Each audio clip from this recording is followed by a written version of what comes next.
प्रणाम। आज हम बात करेंगे जैव प्रक्रम का। जैव प्रक्रम खास करके 10वीं क्लास में पढ़ना होता है और हम आज बात करें जैव प्रक्रम का। तो जैव प्रक्रम होता क्या है? तो सबसे पहले जैसे जैव की बात होती है तो हम बात करेंगे सजीव और निर्जीव का। हम जीवन की बात कर रहे हैं तो सबसे पहले क्या बात आता है? सजीव और निर्जीव का। तो हम कैसे पहचानेंगे कि कोई सजीव है और कोई निर्जीव है? तो कई तरह की क्रिया होती है जिससे हम पता कर सकते हैं कि कौन सजीव है कौन निर्जीव है। तो उसमें से वो क्रियाएं दो तरह की होती है। एक जो हम अपने आंखों से देखते हैं कि कुछ हो रहा, और एक होता है वैज्ञानिक विधि। एक हम खुद से देख के करते हैं सदृश, और एक होता है वैज्ञानिक विधि। तो खुद से क्या देखते हैं कि कोई आदमी है कि यहाँ से चला वहां चल गया, कोई जानवर है यहाँ से चला वहां चल गया, गाय बैठ के खाना खा के जुगाली कर रही है, ये सब हम आराम से देख लेते हैं। लेकिन पेड़ पौधा में क्या होता है? हम नहीं देखते हैं कि वो खाना कब खा रहा है, बढ़ रहा है कि नहीं बढ़ रहा है, यहाँ आज है तो कल वहां चल गया कि नहीं चल गया। तो वो चीज जो हम नहीं देख पाते हैं वो विज्ञान के माध्यम से उसको देखा गया है। तो उसको हम क्या कहते हैं? वैज्ञानिक विधि। हम देखते हैं कि पेड़ भी छोटा था, धीरे धीरे बड़ा हो जाता है, उसके अंदर पाचन की क्रिया होती है, श्वसन की क्रिया होती है। ठीक है, तो इस तरह से हम सजीव और निर्जीव का निर्धारण करते हैं। तो सजीव में मेनली क्या होता है? जिसमें जैव प्रक्रम होगा वो क्या है? सजीव है। तो जैव प्रक्रम को हम मेनली 4 भाग में बांटते हैं। तब 4 तरह का प्रक्रम होता है, उसको हम जैव प्रक्रम कहते हैं। और इसी के आधार पर हम ये घोषित कर सकते हैं कि ये जो है सजीव है। तो पहला है पोषण, न्यूट्रिशन। दूसरा है श्वसन, रेस्पिरेशन। तीसरा है वहन, ट्रांसपोर्टेशन। और इसी को हम परिसंचरण भी कहते हैं, परिवहन भी कहते हैं। और यह है उत्सर्जन। ठीक है, ये चारों क्रिया जिसमें होगा समझेंगे कि वो क्या है? सजीव है। जैसे अब कोई पत्थर है तो पत्थर को भी धक्का मारेंगे तो यहां से वहां चल जाएगा। ठीक है, तो ये हम कह देंगे कि पत्थर सजीव है। बस है, बस को हम चाबी देके चालू करेंगे तो मतलब यहां से वहां तक चल जाएगा। तो क्या सजीव है? नहीं, क्योंकि उसमें क्या है? श्वसन नहीं होगा। ठीक है, पोषण तो होगा, उसमें तेल डाल रहे हैं उससे वो चल रहा है तो हम कह सकते हैं कि उसमें भी पोषण हो रहा है। लेकिन ऐसा नहीं, उसमें श्वसन नहीं होगा, उससे उत्सर्जन कुछ नहीं हो सकता। इसलिए हम इस तरह से हम सजीव और निर्जीव अलग कर सकते हैं। ठीक है, और सजीवों का एक सबसे बड़ा गुण है जनन का। ठीक, जिसमें जनन होता है वो सजीव है। तो सबसे पहले है कि पोषण। तो जैव प्रक्रम किसको कहते हैं? सबसे पहले हम आ जाते हैं लाइफ प्रोसेस क्या है। तो ये सब क्रिया जिसमें होगा वो क्रियाएं क्या है? जैव प्रक्रम की प्रक्रिया है। और जैव प्रक्रम से होता क्या है? किसी भी जीव में जो भी मेटाबॉलिज्म होता है, कहने का मतलब उसके अंदर जो भी क्रियाएं होती है उसको हम क्या कहते हैं? जैव प्रक्रम कहते हैं। जैव प्रक्रम होता किस लिए है? जिंदा रहने के लिए। जिंदा रहने के लिए जो भी क्रिया हमारे शरीर के अंदर या पेड़ पौधा के शरीर के अंदर होता है उसको क्या कहते हैं? जैव प्रक्रम। और सिर्फ जिंदा रहने के लिए नहीं, बल्कि जो चीज शरीर को जरूरत पड़ता है उसको मेंटेनेंस करने के लिए, मतलब बनाने के लिए भी। जैसे ये अंगुली में चोट लग गया, अंगुली थोड़ा बहुत कट गया, तो कटा को भरेगा तो वो क्या है? वो किसके अंदर आएगा? जैव प्रक्रम के अंदर आएगा। ठीक है, कोई पेड़ है, पेड़ का कोई टहनी टूट गया या कोई पत्ता टूट गया और फिर उसमें नया टहनी हो गया, पत्ता हो गया, तो वो क्या है? जैव प्रक्रम है। ठीक है, कहने का मतलब हुआ कि जैव प्रक्रम में वो सब क्रियाएं आएगी जो कोई सजीव करता है। तो सबसे पहले है पोषण। पोषण किसको कहते हैं? और उसके बाद है श्वसन और वहन और उत्सर्जन। तो सबसे पहले पोषण।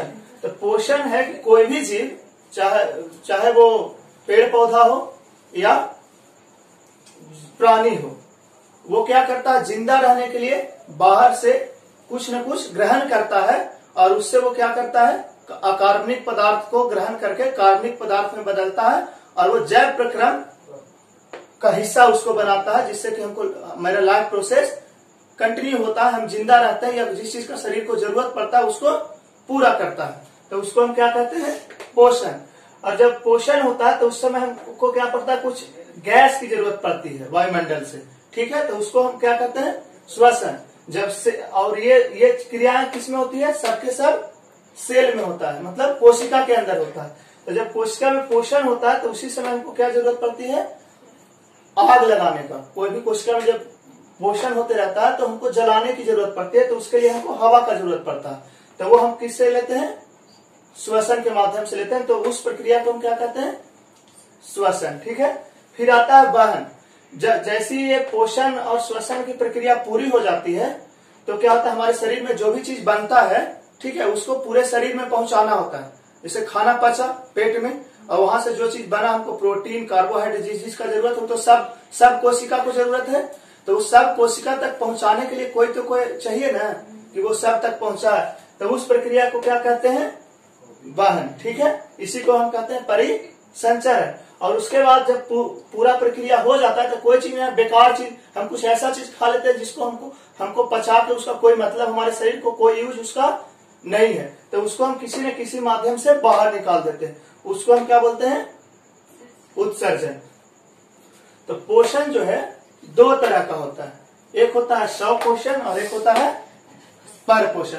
पोषण कितने प्रकार का होता है, दो प्रकार का, मतलब पोषण का दो विधि है। चाहे स्वपोषण से कोई अपना पोषण करेगा या कोई पर पोषण से करेगा। स्वपोषण को अंग्रेजी में हम बोलते हैं ऑटोट्रॉफिक, पर पोषण को बोलते हैं हेट्रोट्रॉफिक। और ये दोनों जो है ऑटोट्रॉफिक और हेट्रोट्रॉफिक लैटिन शब्द है, अंग्रेजी में नहीं। जो भी साइंस में नाम रखा गया वो लैटिन में रखा गया, क्योंकि लैटिन भाषा अब ज्यादा विस्तृत नहीं बच गया, इसमें अब नया कोई शब्द जोड़ने की जरूरत नहीं बच गई, वो खत्म होने वाला भाषा है। जैसे इंग्लिश है तो सुनते हो कि ऑक्सफोर्ड डिक्शनरी ना रिवाइज हो गया, कोई उसमें नया शब्द जोड़ दिया, लेकिन लैटिन में अब नया शब्द नहीं जोड़ा जाता। इसीलिए एक नाम जो रखा गया वो कभी बदलेगा नहीं, तो इसीलिए जो भी नाम रखाया जा रहा है वो सब लैटिन में रखा जा रहा है। तो स्वपोषण का होता है ऑटोट्रॉफ और पर पोषण का होता है हेट्रोट्रॉफिक। ऑटो मतलब होता है स्वयं, सेल्फ, और ट्रॉफिक मतलब होता है न्यूट्रिशन, मतलब खुद से न्यूट्रिशन करना, तो वो क्या हुआ, स्वपोषण। कहने का मतलब हुआ कि कोई भी जीव जब खुद से अपना भोजन तैयार कर ले, अपना पोषण कर ले, तो उसको क्या कहेंगे, स्वपोषण।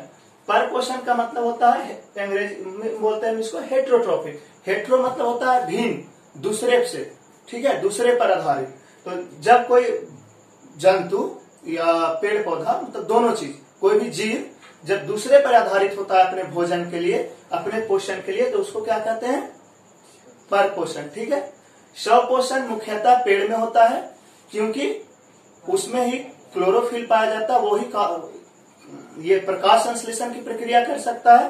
तो स्वपोषण सिर्फ कहाँ होगा, पेड़ पौधा में होगा। ठीक है, पर पोषण है हेट्रोट्रॉफिक, और ये माइक्रोब्स में भी होता है, जो छोटे जीव जंतु हैं जिसको हम खाली आंख से नहीं देख पाते हैं, उसमें भी कुछ में स्वपोषण पाया जाता है। उसके बाद आता है पर पोषण हेट्रोट्रॉफिक।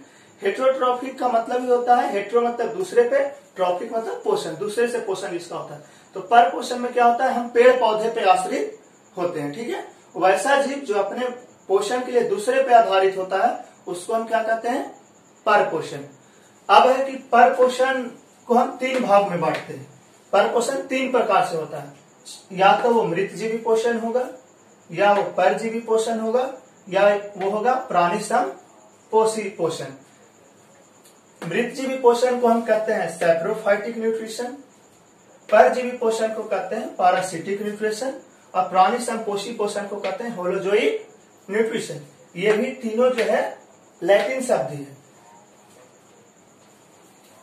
मृतजीवी पोषण में क्या होता है, जब कोई भी जीव, वो जीव में बार बार हम करें, या वो पेड़ पौधा होगा या प्राणी होगा। ठीक है, ये जरूरी नहीं, पेड़ पौधा भी जो है मृतजीवी पोषण करता है। ठीक है, तो मृतजीवी पोषण में क्या होता है कि वो सड़ा गला चीज पे निर्भर होता है, जो पूरी तरह कोई चीज मर गया है और उस पे वो निर्भर है। ठीक है, कोई चीज मर गया उससे वो निर्भर है, क्या मतलब, कहने का मतलब सड़ा गला चीज पर जो निर्भर होकर अपना पोषण प्राप्त करता है, तो वो क्या होता है, मृतजीवी पोषण कहलाता है।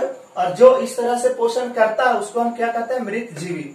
ठीक है, मतलब जो मरा हुआ चीज पे जीता है उसको हम क्या कहते हैं, मृतजीवी। और इसको हम ना डिकम्पोजर भी कहते हैं, क्योंकि हम क्या होता है कि हमारे शरीर में जो भी चीजें होती है वो क्या होता है, सब कार्बनिक पदार्थ होता है, जिसमें कि कार्बन पाया जाता है। ठीक है, तो कार्बनिक पदार्थ को ये क्या करता है, मृतजीवी पोषी अकार्बनिक पदार्थ में बदल देता है। ठीक है, तो इसीलिए हम इसको क्या कहते हैं, डिकम्पोजर भी कहते हैं, डिकम्पोज कर देता है। इसको हिंदी में हम अपघटक कहते हैं। क्या करता है, वो कार्बनिक पदार्थ को अपघटित करके अकार्बनिक पदार्थ में बदल देता है, जो जैसे शुरुआत में एकदम जैसे था उसको एकदम अलग अलग कर देता है। तो उसको हम क्या करते हैं मृतजीवी, और उसी को हम क्या कहते हैं अपघटक। ठीक है। एक है परजीवी पोषण। परजीवी पोषण मतलब होता है परजीवी पोषण में क्या होता है कि जो भी जीव है, चाहे वो पेड़ पौधा हो या प्राणी हो, मानव सिर्फ नहीं, ये प्राणी मतलब जानवर उनवर जो भी है, वो क्या करता है, एक होता है जो परजीवी पोषण करता है। कहने का मतलब है कि वो दूसरे पे आधारित रहता है, लेकिन उसको वो ज्यादा नुकसान कुछ नहीं करता है। ठीक है। और उसी से अपना पोषण करता है, मतलब अपना भोजन प्राप्त करता है। मृतजीवी ये एक है प्राणी समपोषी पोषण। प्राणी समपोषी पोषण में क्या होता है कि वो पूरी तरह दूसरे पे आधारित होता है और सीधे जैसे मनुष्य भोजन करता है ना, कहने का मतलब जंतु जैसे भोजन करता है, उस तरह से वो क्या करता है पूरी की पूरा उसको खत्म कर देता है, मतलब उसका अस्तित्व को खत्म करता है। जैसे कोई आदमी है, वो गया पेड़ काट के लाया, पेड़ करने का मतलब साग हम खा रहे हैं, तो साग काट के लाए और साग को पूरा खा गए, साग का कोई अस्तित्व ही नहीं बचा। ठीक है। वो क्या एक क्या है, हम गए कोई जीव जंतु छोटा है मुर्गा, उसको काट लाए और काट के खा गए, मतलब मुर्गा का अस्तित्व खत्म हो गया, तो वो क्या कहलाता है प्राणी समपोषी। ठीक है। होलो का मतलब ही होता है, होलोजोइक का मतलब ही होता है कि संपूर्ण। ठीक है, मतलब पूरा के पूरा हम खत्म कर देते। इसमें क्या है, मेढक, आदमी, जानवर, अमीबा वगैरह सब इस तरह के पोषण के अंदर इसका उदाहरण ये सब है। ठीक है। मृतजीवी पोषण में जू जो सर में होता है, ठीक है, सबसे अच्छा एग्जांपल है जोक, जो पेट का जोक हो या फिर जानवर का जो जोक होता है, ठीक है, वो इसका एग्जांपल है। मृतजीवी पोषण अमरबेल, पेड़ पौधा में ले लें तो अमरबेल जो है, अमरबेल परजीवी का है, वो क्या करता है, इसका जड़ नहीं रहता, ये पेड़ पे ऐसी रहेगा, पेड़ में खाली चिपकल रहता है, अपना पोषण करता है। ठीक है। मृतजीवी पोषण में बहुत सा बैक्टीरिया वगैरह जो है, लगभग कहें तो सब कह दें, बैक्टीरिया वगैरह है जो क्या है मृतजीवी पोषी है। और इधर आ जाए तो मशरूम,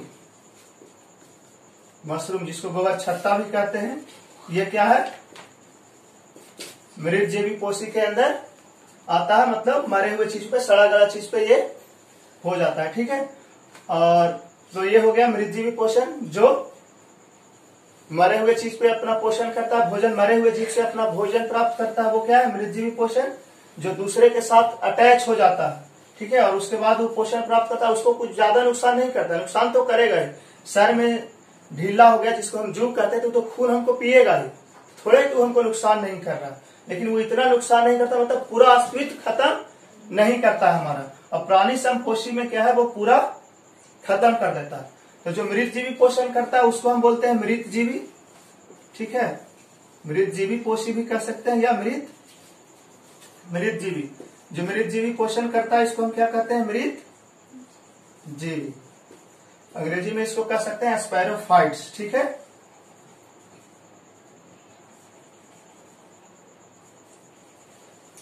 स्पैरोफाइट कहेंगे। ये जो है परजीवी है, पैरासिटिक न्यूट्रिशन जो करता है इसको हम बोलते हैं पैरासाइट। ठीक है।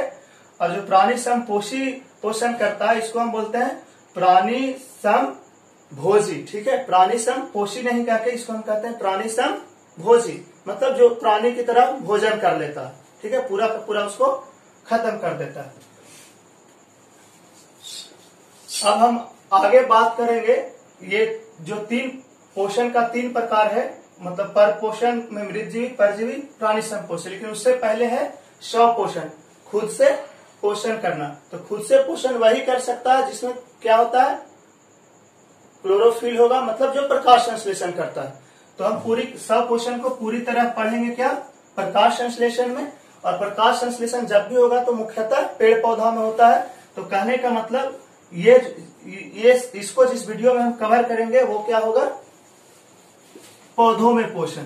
ठीक है। पौधों में पोषण होगा और इसी के अंदर ये पूरा स्वपोषण हो जाएगा। और जब अन्य जीवों के पोषण की बात करेंगे तो वो वीडियो पर पोषण होगा। ठीक है। Thank you.